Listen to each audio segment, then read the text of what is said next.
Welcome to It Takes Two. I'm Blair. I'm Christopher. And today we'll be talking about Married to Medicine, Season 10, Episode 8. Married to Medicine is back. One of my favorite shows. Make sure y'all subscribe, like, share, comment, all the above. Blair, you ready for this? I'm ready. Walk me through it. The ladies are still in California. Mm-hmm. Everyone minus Quad.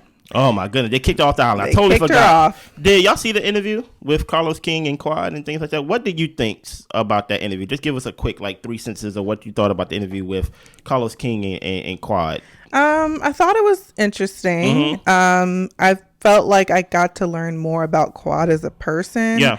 But I also feel like she still has an issue with taking accountability for her stuff. Yeah. Without pulling everybody in and saying, what people have done as a group. Yeah. To her, which, yes, people can do and say things to you, but that doesn't negate the things that you've done. Facts. So, yeah, that's pretty much all I have to say. Yeah, with me, I think with Quad, the part that had me laughing was she said, look, I said things about them at the Sister Circle thing, but they left. Yeah. She was possibly would have said some positive things at the end, but they already left. Like, why would you open it up negatively? Yeah, just start it off with positivity. Like, you could easily just said, my Married to Medicine sisters, my sister my Sister Circle sisters, all the things like that. I love all of y'all. Yeah, I'm happy you're here supporting me. Whatever. I almost gave up on women. I was like, okay. No, man, that interview was very interesting. And now we're about to see so far, at least in this episode, how the women get along and basically the aftermath of kicking Quad off the island. Let's go, Blair. Well, first we see Dr. Jackie and Dr. Heavenly. Yeah. They are having breakfast together. Oh, hello, Dr. Jackie. Yes. Heavenly is asking, if we think we can accept tea and, bring her up because they're talking about how Toya and different women in the group have elevated because of being around them. Mm-hmm. And Dr. Jackie says anything is possible, especially how Heavenly came around back in the day, talking crazy, looking crazy. And she says that Heavenly's improved over time. Of course. Yeah. Heavenly is excited for Alora going to FAMU. Mm-hmm. Dr. Jackie says she actually called Alora and told her that she is the Olivia Pope of vaginas.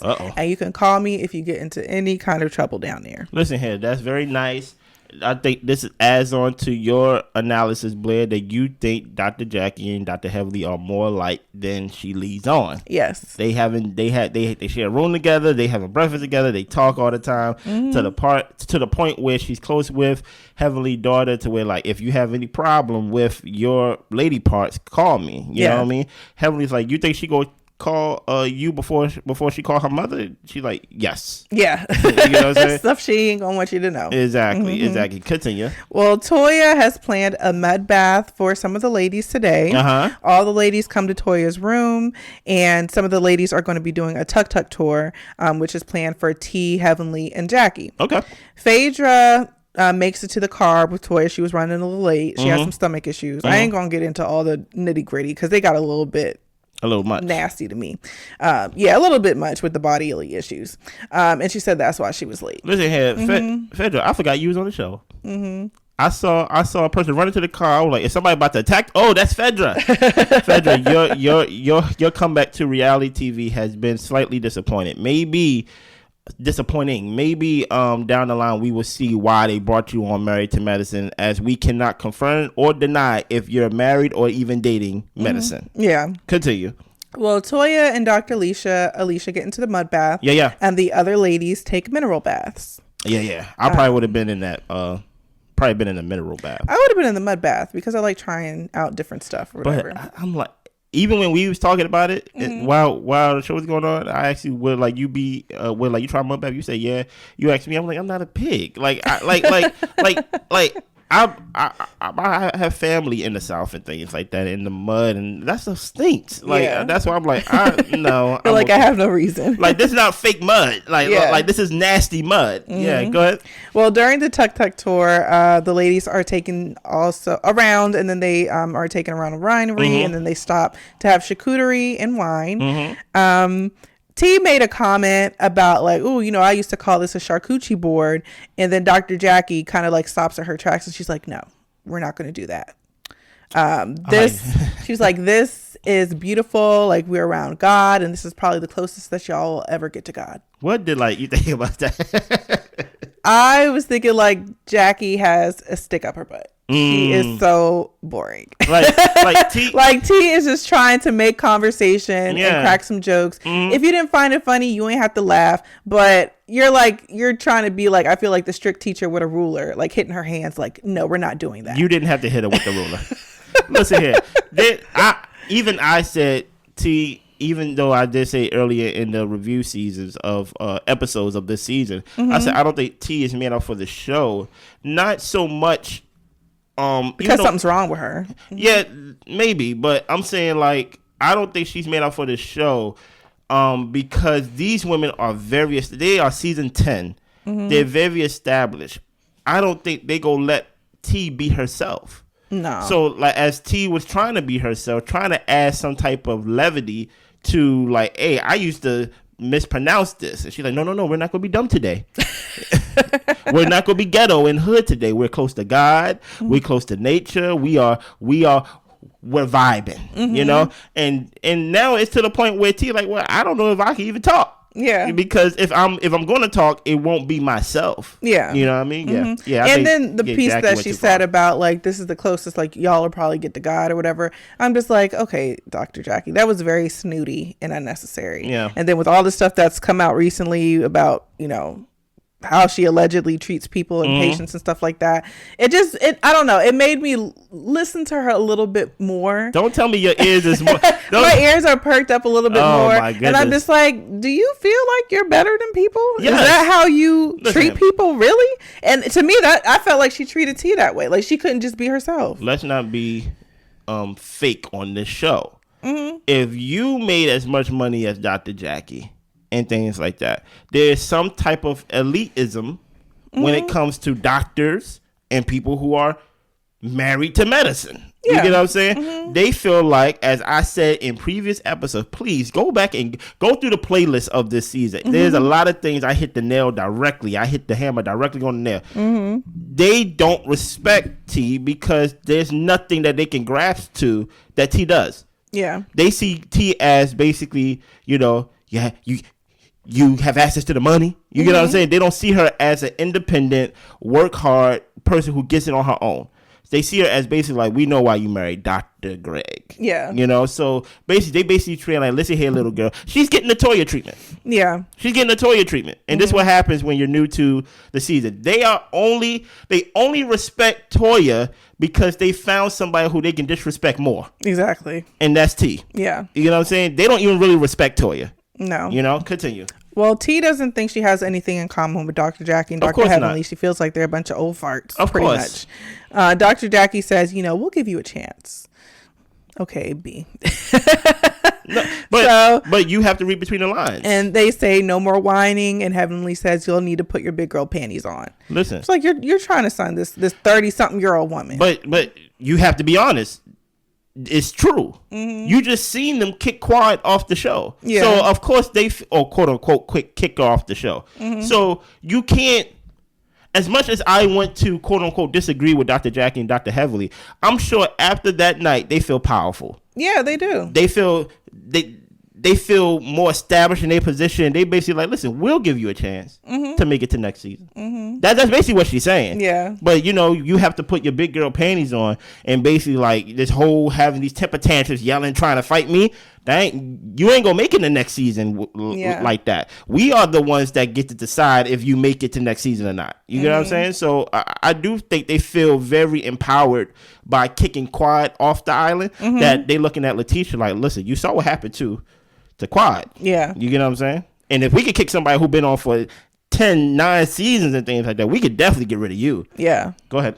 Well, Dr. Eugene visits Cecil, and they're out back having a cigar. Yeah. Their conversation was about Dr. Kema and how he is going to be around all these strong, opinionated women, and how he seems to have these cultural ways. They said that he grew up Nigerian. He's Nigerian, grew up in Jamaica, and he has like different cultural expectations of like men and women. Oh my gosh. And Dr. Eugene thinks it's barbaric. And they even bring up the situation to where Dr. Alicia was ready to leave the party, and he basically was telling her, like, nah, the men are speaking. And she went inside. Listen, the men are speaking. Yeah. And they're thinking that, you know, he's a pretty young guy still, pretty young family, and they think that as he ages, he'll see things differently. What did you think about that scene? I didn't really think much of it. I mean, I just felt like they were kicking back, you know, talking because they had just like met up with Dr. Kema and all the guys, you know, probably like, you know, within the previous few days. And yeah, I do feel like being around these women and these men, a lot of them kind of play second fiddle to their wives, not in a disrespectful way, but it's just that their wives are just more opinionated, outspoken, and the guys take the back seat. Even Dr. Eugene, as he is a doctor and, you know, respected and stuff like that, he takes the back seat to Toya. He lets Toya do her thing. The same thing with Dr. Damon. You know, he lets Heavenly go out and terrorize people.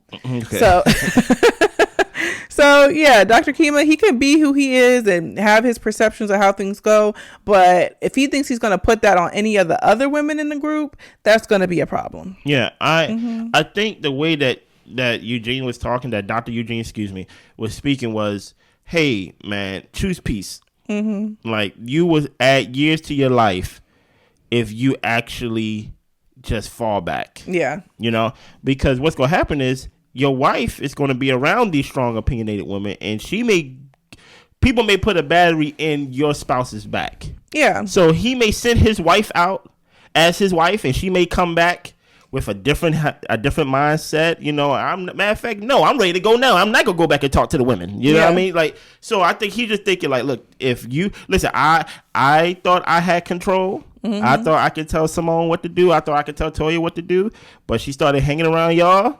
And then she was a total different person, and I just choose peace. I choose to say yes, babe, yes, whatever, because that gives me time to go down to the bar, as Cecil loves to do, and make his drinks. And Dr. Eugene, get his cigars. And Dr. Eugene, he loved to drink his wine and things like that. He like, I choose peace. Yeah. You know what I mean? And guess what? I choose peace too. You know what I mean? I'm not a yes man and things like that, as they are trying to say it, but I will always choose peace. Right. You know what I mean? So yeah, I agree. Well, the ladies, they are finished with their mud baths and mineral baths, and they're chatting. And Dr. Alicia shares that she has her husband has a newfound appreciation for her since he's been home watching the kids. Okay. And her husband has these traditional gender roles, and she's learning how to set her boundaries in marriage.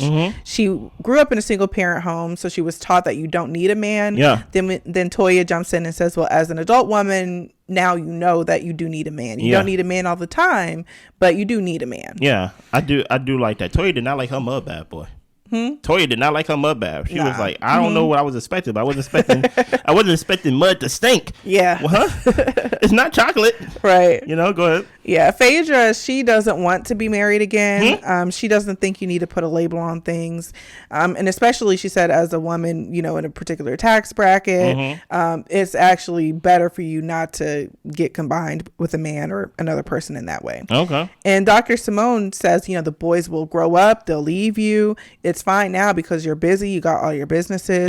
And Toya says, and you know, you also have to show your boys how marriage can work. Yeah. Phaedra says the divorce was bad. The boys learned the details of the divorce just by reading about it, and she's just not ready or doesn't want to go back down that marriage road. Now, Blair, teach me the details of the divorce real quickly if you can, because I don't know nothing about Phaedra's ex-husband or their marriage or things like that. Yeah, well, the thing with Apollo, I don't know exactly when they met, but they dated while he was in prison. Oh, okay.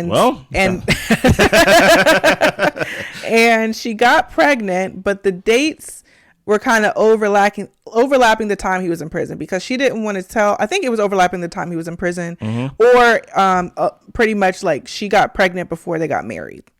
But she wasn't ever like comfortable telling us like her actual like due dates or whatever like that on TV. So Apollo, he got into some other stuff, some issues criminal with the law. And the issues he had seemed to be more like fraud type stuff, scamming type stuff. And so he was going to jail, to the course to do that. And I think he actually, got convicted and everything about that as well and went to jail for that. And during that time, she was leaving him because she wasn't going to be back with him if he was, going to go back to prison. Makes sense. He was angry with her. Like, he wanted her to, like, keep some stuff, like, at her house and all this type of stuff. He actually ended up keeping some of his stuff at Candy's house, I guess, so the cops wouldn't come and take it. So, I mean, it was a lot. It was a lot. It was a lot. So, yeah, it was a nasty, bad divorce. Thank you for the spark notes on this series on Married to Medicine. But I'm curious about your thoughts. About what? Toya and Dr. Simone were pretty adamant about, like, a woman should be married, and Dr. Phaedra, and not Dr. Phaedra, and Phaedra was saying that it's not going to happen. You don't need a man. Like, do you have any thoughts on their perspectives or your own? As a married man, I'm not wearing my rings inside the house. We don't normally wear our rings in the house, but as a married man, I do think there is a need for spousal support. Like, the same way as they say you need a man and things like that, I would say, hey, guys, you need one woman. Yeah, you get what I'm saying? Because I only describe men in two ways, right? And that's peacetime and wartime, right? Peacetime is usually like basically like what you hope to get to as a man, meaning like you're retired, things is already moving kind of on its own, you're not really hustling and bustling no more. Wartime, in the time that I'm in, I'm building my family, I'm building my marriage, I'm building this YouTube channel with my wife, I'm building other businesses that I'm in.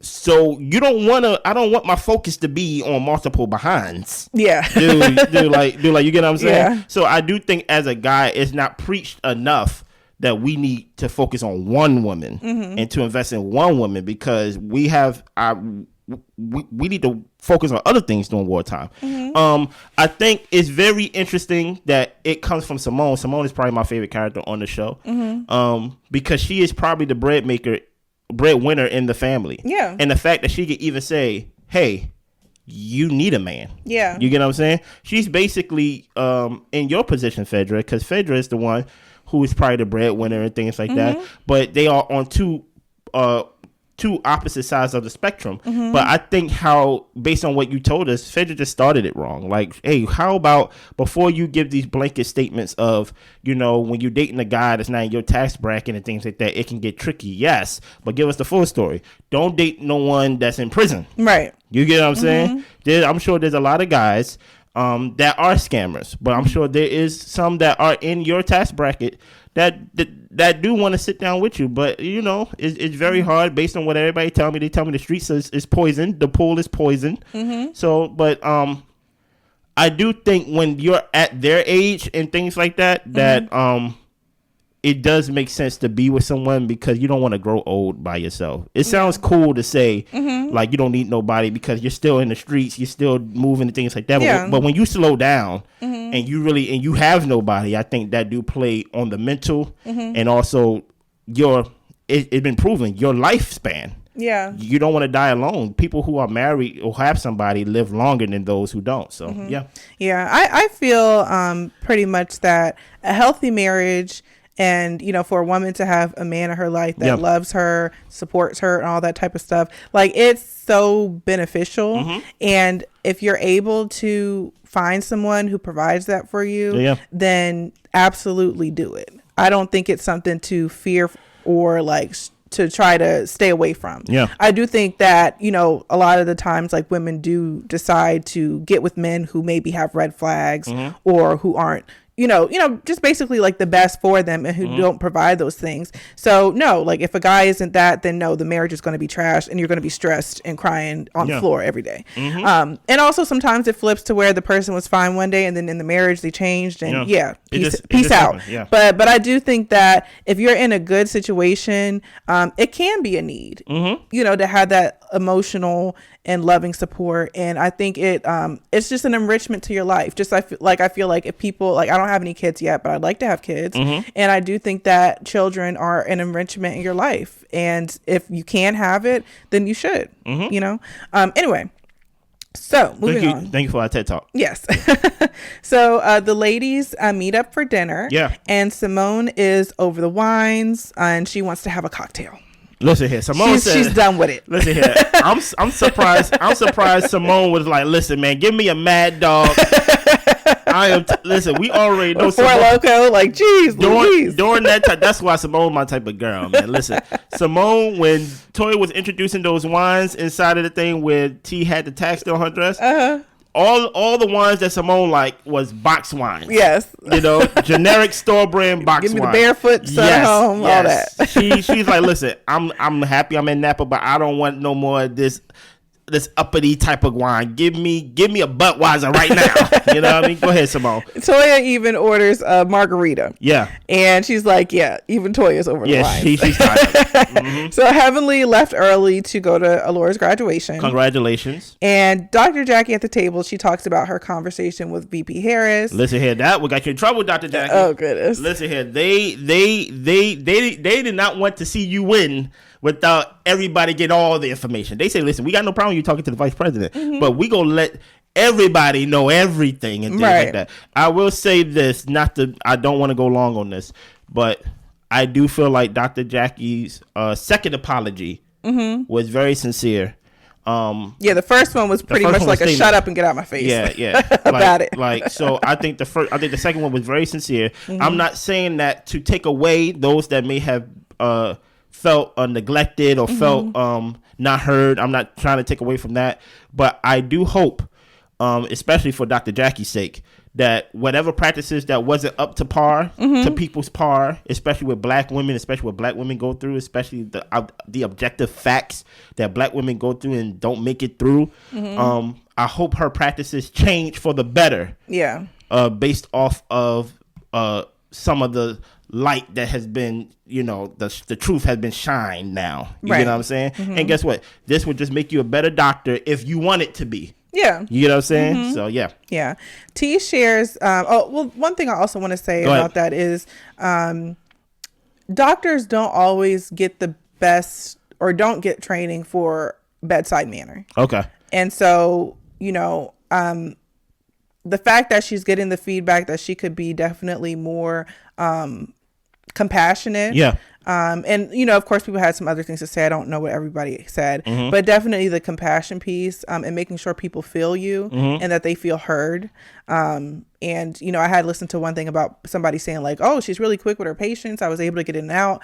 But on one day where the person actually felt like they needed her support, she was quick with them. So it's just like, that's something that she could possibly tweak. Like if somebody seems to need more time, maybe I can give them that. So whatever the case may be. Listen here, maybe I need to be on the show because I'm married to medicine, literally. You know what I'm saying? Like maybe I need to replace Frederick because I'm married to medicine. Did y'all hear all the facts she gave y'all? Listen here, man. Continue. Okay. Well, T shares that black women are often dismissed. Yes, they are. And she had an experience with one of her previous doctors where she was in pain, and she was dealing with something, and the doctor told her, well, you're just going to have to deal with it. And she was left crying. Yeah. Dr. Jackie brings up the option of surrogacy and how some women even request that the surrogate not have sex while she's pregnant. Toya shares that Eugene felt uncomfortable with that and felt like he was going to, finish on the baby's head. Jesus. and Dr. Jackie was like, Eugene's a doctor. Like, he should know, like, you're not going to do that, stuff like that. And it's just like, yes, you can know things from your training and medical purposes, but it can still just kind of be just a mind thing where you're just like, it's just, I feel uncomfortable. It just doesn't click for me. Yeah. Anyway, so some of the ladies share their favorite parts of the trip. Dr. Jackie asked if we could feel good about everything we did this weekend. Everything? And Toya says she has no regrets. Of course she don't. Toya don't like that girl. Maybe she'll see what she's been doing wrong, talking about Quad and her friendships and in her life to do better. That's very interesting. Can I say that for 10 seconds? Go ahead. I think the problem,